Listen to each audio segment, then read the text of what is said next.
décodeur de l'écho sur BFM Business.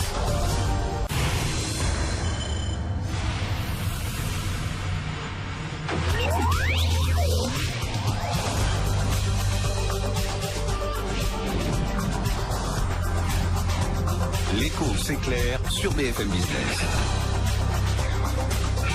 Fabrice Lundi reçoit les décodeurs de l'écho. Alors une année exceptionnelle dans l'immobilier en France. Est-ce que 2017 sera l'année de l'amplification? Voilà ce que nous disait tout à l'heure Bernard Cadot, qui était avec nous, le président du premier réseau immobilier en France, Orpi, avec 1200 agences. On a vu que les taux, même si ça commence à remonter, finalement ça reste encore modeste. Il n'y a pas de quoi paniquer, nous disait il y a un instant nos décodeurs de l'écho. On l'a vu, le PTZ et le Pinel restent. Il y a aussi la loi Allure, vous savez, la loi de Madame Duflot, avec quelques nouveautés donc depuis hier. Les conditions pour l'établissement d'un diagnostic technique global d'un immeuble ont changé depuis hier. Les syndicats de copropriétaires vont mettre en place un fonds de travaux obligatoire pour éviter de placer les syndics dans une situation où ils devraient avancer le coût des travaux. L'encadrement des loyers prévu à Paris, il va être prolongé à Lille. Et il y a également ce permis de louer qui suscite énormément de contestations, de polémiques chez les professionnels de l'immobilier. Permis de louer qui va être conféré au maire. Et j'accueille Jean-Philippe Dugouin-Clément. Bonsoir. Bonsoir. Qui est le maire de Mennecy dans le département de l'Essonne, secrétaire général adjoint de l'AMIF, l'association des maires d'Île-de-France. Henri Buzicazo, toujours avec nous, vous êtes à la tête de l'Institut de management des services immobiliers. C'est quoi ce permis de louer? Il consiste en quoi exactement? Alors c'est vrai qu'on n'en finit pas de découvrir les secrets, les richesses de la loi Allure du votée il y a 3 ans. 2014.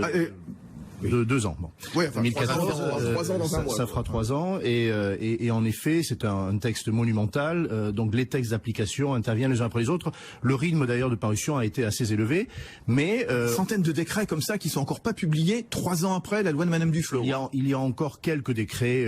Il faut reconnaître que l'administration a travaillé à marche forcée, mais c'est un travail considérable. Et puis il y a certains textes que peut-être on voudrait ne pas voir paraître. Bon, au rang de ces textes-là, il y a celui du 16 décembre dernier qui met en œuvre les articles 92 et 93 de la loi Allure avec ce que des professionnels ont appelé un permis de louer en substance. Bon, c'est une loi c'est un décret anti-taudis tout simplement. Voilà, alors c'est un outil qui est mis à la disposition des communes ou des établissements publics de coopération intercommunale, là où les élus, et monsieur le maire nous donnera son regard, estiment que l'état de leur patrimoine locatif privé le justifie, ils peuvent mettre cette disposition en amont ou en aval en œuvre, donc soit une autorisation de louer, soit une déclaration post-location, avec un certain nombre d'informations à fournir à l'administration, des amendes à la clé si on ne le fait pas et que l'obligation existe au plan territorial. Voilà, 5 000 à 15 000 euros. Oui, alors qu'est-ce qu'il faut en penser? Il faut en penser d'abord que l'intention, incontestablement, elle est bonne. Il y a encore, au-delà des chiffres qui apparaissent, parce que les locataires qui ont des problèmes de logement indigne, pour la plupart d'entre eux, ils sont pas en situation d'aller devant la justice ou devant l'administration. Et donc, la ministre actuelle, Madame Cos, voilà, elle chiffre à 210 000 le nombre de logements du parc privé offerts à la location. L'estimation de la ministre est sans doute juste. En tout cas, les 2,6% du parc locatif dont on a parlé ne sont pas justes. Bon. Et puis de toute façon, c'est toujours trop. Il y a effectivement des locataires qui vivent dans des conditions d'indignité. Alors ça veut dire quoi? Ça veut dire des risques de saturnisme, de l'humidité, des éléments de confort de base qui n'existent pas. C'est pas un manque de confort, c'est des risques de maladies à la clé, très clairement. Donc il appartient aux communautés de communes, aux communes, de voir vraiment le problème dans leur ville. Quel usage vont-elles faire de cet outil? Je crains pour ma part que les circuits qui échappent totalement à l'administration continuent de fonctionner, c'est-à-dire qu'il y a des locations qui se font sous le manteau. Voilà. Ouais, alors Jean-Philippe Dugouin-Clément, donc de l'AMIF, l'association des maires d'Île-de-France, en clair pour lutter contre les taudis, c'est vous, le maire, qui allez avoir donc ce permis et dire on loue ou on ne loue pas, c'est ça? D'une manière générale, oui. Alors après, on est sur un texte qui est une application étatique et qui, comme souvent, tient assez peu compte des réalités locales. La première chose, indépendamment de l'idée ou du projet même de lutter contre l'habitat indigne, on en dira peut-être un mot, c'est un véritable problème en France et en Île-de-France encore plus qu'en France. Les marchands de sommeil sont principalement à Paris, Île-de-France. Bien sûr, on considère que l'habitat insalubre est localisé pour 35 à 40% en Île-de-France. Voilà. L'Île-de-France représentant 15 à 20% de la population. Donc on est sur un niveau 2 fois supérieur à la moyenne nationale. Il y a une véritable problématique très localisée sur certains départements, notamment le 93, le 95, qui souffrent beaucoup plus de ces questions-là. La problématique en dehors des modalités d'application, c'est que c'est demander des moyens supplémentaires aux communes en termes de contrôle, en termes de mise en œuvre du suivi des contrôles, que les communes ont été... Vous basez sur un certain nombre d'éléments, nécessairement. Bien sûr, mais ça veut dire mettre un service en place, former des agents qui vont aller inspecter les locaux, qui vont aller délivrer les autorisations, aller enclencher les processus d'amende. Aujourd'hui, la réalité en France, 36 000 communes, 950 communes de plus de 10 000 habitants. C'est-à-dire qu'on peut considérer que 950 communes sur 36 000 sont en état matériellement de pouvoir suivre un tel dispositif. Et quand on sait que l'habitat insalubre est aujourd'hui réparti pour 60% en zone urbaine et 40% en zone rurale, on se rend compte que, indépendamment de l'idée elle-même, on est sur un texte qui va être très difficile à mettre en œuvre pour beaucoup de communes. Alors, question claire, vous allez le mettre ou pas en place, ce permis de louer ? Je pourrais le faire. Je pourrais le faire. Mais vous ne vous sentez pas forcément, obligé, ou en tout cas, dans un premier temps. Non, je ne ressens pas d'obligation. Après, en tant que maire, comme dans beaucoup de communes, même si j'ai la chance que pour ma commune ce soit quelque chose de marginal, il y a un véritable problème de marchands de sommeil. Il y a dans ce pays un véritable problème de logement insalubre. On estime entre 23 à 25 000 le nombre de foyers qui logent dans des logements de moins de 9 mètres carrés. Lorsque l'on se retrouve confronté à des procédures extrêmement lourdes et que souvent les communes n'ont pas les moyens de mettre en œuvre pour faire fermer un immeuble lorsque l'on est face à des marchands de sommeil, où les procédures financières viennent taper au portefeuille très très tard tout en bout de procédure, le fait de pouvoir enclencher dès le début des amendes peut être un outil. Et en ce sens, ça représente un intérêt. D'ailleurs, d'une manière générale, les maires sont très partagés sur ces questions-là. Au-delà des sensibilités, gauche, droite, peu importe, on trouve des maires qui sont favorables ou défavorables dans les différentes familles politiques. La question est beaucoup plus géographique. Île-de-France ou province, et grande commune ou petite commune. Bon. Bernard Cadot, je l'ai vu, je l'ai entendu, les professionnels de l'immobilier, comme vous, les agents donc immobiliers, vous n'en voulez pas de ce permis de louer, mais la mesure elle est saine quand même au départ, c'est pour lutter contre un véritable fléau. Les taudis, les marchands de sommeil, pourquoi vous n'en voulez pas? Il est évident que sur le fond, on partage tout à fait les préoccupations et que on est bien d'accord, il faut loger les gens décemment. Sur la forme, par contre, et sur la méthode, il y a déjà un arsenal législatif, réglementaire et juridique. La loi sur le logement décent, elle existe. Et ce que l'on décrit, les fameux marchands de sommeil, ils passent pas par les agents immobiliers. Donc il y a un vrai risque sur un marché parallèle, parce que nous sommes ou nous serons soumis à ces dispositions. Ce que vous dites, vous aussi, on est suffisamment armé dans le contexte législatif on sait dire et on s'est refusé également de louer à un client un logement qui ne serait pas par définition conforme aux normes et à la réglementation. Donc c'est vraiment ça le sujet. Et puis aussi derrière, parce que c'est quand même très destructeur de confiance. Quand on dit permis de louer, derrière il y a tout de suite une petite notion qui tendrait à dire ou à laisser croire que ceux qui louent tous dans de très mauvaises conditions, alors que 200 000 logements c'est énorme, mais c'est une minorité au regard du parc locatif privé en France, du parc locatif tout court, donc c'est une minorité, il ne faut pas généraliser. On va avoir besoin, on évoquait tout à l'heure la reprise du marché ou l'amplification de cette reprise du marché. Il y a un élément dont on n'a pas parlé, c'est la confiance des bailleurs et des investisseurs potentiels. Il ne faut pas qu'on jette l'opprobre sur cette catégorie de personnes au travers de ce type de mesures. Après, que la loi soit sévère, je crois qu'elle existait déjà. Je pense que les maires et les élus locaux peuvent se saisir de cela. Oui, ils peuvent. Pas forcément. Vous avez entendu, il n'est pas extrêmement chaud quand même, le maire. Non, mais moi, ce que j'entends de Monsieur studio. le maire, c'est qu'il nous dit que ça va être très très compliqué à mettre en œuvre. Oui, c'est ça. Donc si Ça c'est me très rassure. compliqué, est-ce que ça sera... Non, ça me rassure pas, ça m'inquiète. Parce que si on a fait tout ça pour ça, c'est pas vraiment le but recherché, c'est pas l'intérêt collectif au bout du compte. Et si c'est trop compliqué à mettre en œuvre, ça ne sera pas mis en œuvre. Et on aura sans doute fait peur pour pas grand-chose, alors que je le répète, il y a déjà un arsenal existant autour du logement décent. Surtout que ce permis de louer, Jean-Philippe Dugouin-Clément, vous qui représentez les élus de l'Île-de-France, les maires d'Île-de-France, nécessairement ça va prendre un délai. C'est-à-dire que la personne qui veut louer, il va y avoir un certain nombre d'examens, de mois, de semaines, je ne sais pas combien de temps ça peut Alors, prendre. il y a deux cas de figure, selon qu'on est en autorisation préalable ou qu'on est en validation a posteriori. Voilà. Le véritable problème, c'est que je dirais que c'est une mesure qui ne s'adapte qu'aux grosses communes.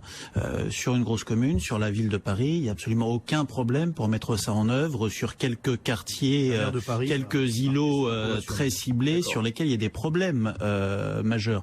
Sur une commune de 5, 6, 7 000 habitants de petite ou moyenne couronne, l'État met un dispositif mais ne met aucun accompagnement financier en œuvre. Et aujourd'hui, moi, ma crainte, indépendamment du signal, bon, j'entends les professionnels du secteur, mais bien souvent, les marchands de sommeil ne passent pas par Orpi ou par ces réseaux-là. Mais ils existent. Et je pense que tout ce qui peut être fait pour contribuer à lutter contre est une bonne chose, mais aujourd'hui on prend un texte mais on ne donne pas les moyens aux collectivités. Henri Buzicazo. Deux choses. Il y a un grand absent dans le décret, mais c'était déjà dans la loi, c'est l'obligation d'engager des travaux. C'est-à-dire qu'on aura beau sanctionner à hauteur de 5 000 ou 15 000, à supposer qu'on arrive à mettre en œuvre la disposition, ça ne résoudra pas le problème du parc locatif, qui va s'appauvrir de dizaines de milliers de logements. Il faudrait une obligation de louer. Et deuxièmement, oui, pardon, j'ai utilisé une expression, une comparaison un peu forte et peut-être malvenue, mais a-t-on l'idée d'imposer un port d'armes aux terroristes? Voilà, je pense que ceux qui louent des logements indécents n'ont pas le souci d'aller voir leur maire ou le préfet. Voilà. Bon, la loi Allure, Cécile Duflot, même si elle a disparu, même si elle a connu des échecs, même si elle est quasiment plus rien, elle remue encore, Bernard Cadot. Elle est là, donc, elle rôde. C'est pas de la confiance, cette loi Allure. Vous allez la supporter combien de temps encore? Moi, je fais pas partie de ceux qui disent il faut abroger la loi et toute la loi. D'accord.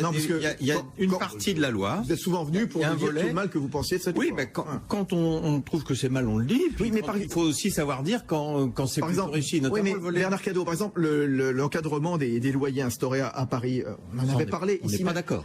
D'accord, mais enfin, ça n'a pas été le repoussoir que vous aviez annoncé, qu'on avait dit au départ, non? Ben, il faut nous en administrer la preuve. Parce que jusque-là, les prix du marché locatif se sont tenus indépendamment. Je voudrais rappeler quand même qu'en 2015, globalement, les prix des locations en France ont baissé alors que la mesure d'encadrement des loyers n'existait pas encore. Elle va être étendue à Lille et je pense à la communauté de communes autour de Lille. On verra bien. Je voudrais rappeler aussi qu'il y avait 28 communes qui étaient concernées au tout début dans le projet d'origine. On n'y arrivera pas. Et que là encore, vous savez, on revient toujours, les mêmes causes produisent toujours les mêmes effets. Et c'est aussi un sujet qu'on n'a pas eu le temps d'aborder ce soir, c'est que la très bonne tenue du marché immobilier, elle cache toujours une chose et une constante malheureusement, c'est qu'il n'y a pas suffisamment de logements à disposition en France pour tous ceux qui veulent acheter ou louer. La bonne façon de maintenir des prix raisonnables, c'est d'avoir suffisamment d'offres, parce qu'il y a des lois invariables du marché qui font que quand l'offre et la demande sont équilibrées, il y a moins de pression sur les prix. C'est peut-être aussi l'occasion, parce que c'est un vrai gisement dans le parc existant immobilier, c'est l'occasion aussi d'entreprendre une vaste politique de travaux et peut-être aurons-nous l'année prochaine une fiscalité adaptée avec notamment le statut du bailleur privé que nous appelons de nos voeux, afin que l'ensemble de ce parc soit rénové et que de moins en moins les marchands de sommeil puissent commettre les délits qu'ils commettent. Pas assez de logements, on parlait de confiance tout à l'heure, pas assez de foncier également. Vous étiez venu, tiens d'ailleurs sur ce plateau, il y a quelques mois, je crois même que Bernard Cadot était là déjà. Le procès qui est fait par les professionnels de l'immobilier, que ce soit les promoteurs, les agents, les constructeurs, etc., dire aux élus, il n'y a pas assez de terrain. Et puis quand il y a des terrains, vous mettez des normes pour freiner un petit peu la construction de logements. Vous préférez des bureaux que des logements. Il y a des recours abusifs, les fameux recours abusifs. Est-ce que depuis quelques semaines, quelques mois maintenant, vous, les élus locaux, vous êtes amender dans ce sens-là? C'est-à-dire amender? Est-ce que vous avez fait des efforts pour aller faire en sorte que on puisse construire, développer du neuf, des logements neufs, des logements je parle, sur les terrains? Il y a toujours eu des maires bâtisseurs et des maires réfractaires au développement urbain. Un maire n'est que le représentant des habitants d'une commune et n'est pas une sorte d'autocrate qui déciderait seul de construire, de développer du logement ou de bloquer tout logement. Il est à l'image des habitants de sa commune et je crois qu'il y a une diversité extrêmement forte. Henri Buzicazo, c'était un faux procès ou ça va mieux? Bon, quel est l'état des lieux là? On est 2 janvier 2017. Le malthusianisme des maires, on l'a beaucoup montré du doigt. Ouais. J'ai pu le faire aussi. Je crois qu'il faut réhabiliter les élus. Très bien. Quand ils construisent, ils savent aussi qu'à la clé, ils vont devoir développer des services, qui vont devoir solliciter considérablement les finances publiques. Et les finances publiques, ils n'en ont pas beaucoup. Ils ont de moins en moins de transferts et d'accompagnement de l'État. Bien sûr. Donc le prochain ministre du Logement, pour moi, ou la prochaine ministre, sera un ministre du dialogue avec les élus locaux. C'est bien gentil de les montrer du doigt. D'abord, ça ne mène à rien. Ça vient tout simplement figer des situations. C'est bien de mettre des normes, bon, mais je crois qu'il faut vraiment les décomplexer, comprendre pourquoi certains sont bâtisseurs et pourquoi certains ils sont réfractaires. C'est pas toujours idéologique, c'est que dans les faits c'est compliqué. Moi je connais des maires bâtisseurs en Île-de-France qui sont des gens remarquables et qui m'ont expliqué pourquoi ils ne bâtissaient pas, alors qu'ils aiment l'acte de bâtir et que à la clé il y a beaucoup de difficultés, donc il faut analyser ces difficultés. Je crois qu'il faut arrêter de stigmatiser. Et ben voilà, comme ça c'est dit. Voilà, parce que je faisais un peu le suivi des dossiers puisqu'il y avait eu cette discussion à l'époque, je crois que c'était la fédération des constructeurs qui avait dit attention les maires s'il vous plaît faites des efforts. Nicolas Pécourt avec nous toujours du Crédit Foncier. Je crois qu'on ne souligne peut-être pas assez les besoins en fait de logement. Quand vous regardez les chiffres de la démographie de l'INSEE, il y a des chiffres qui sont quand même assez fabuleux. Si vous prenez par exemple le taux de croissance naturelle de la France, c'est le 2e taux de croissance naturelle des 28 pays de l'Union européenne.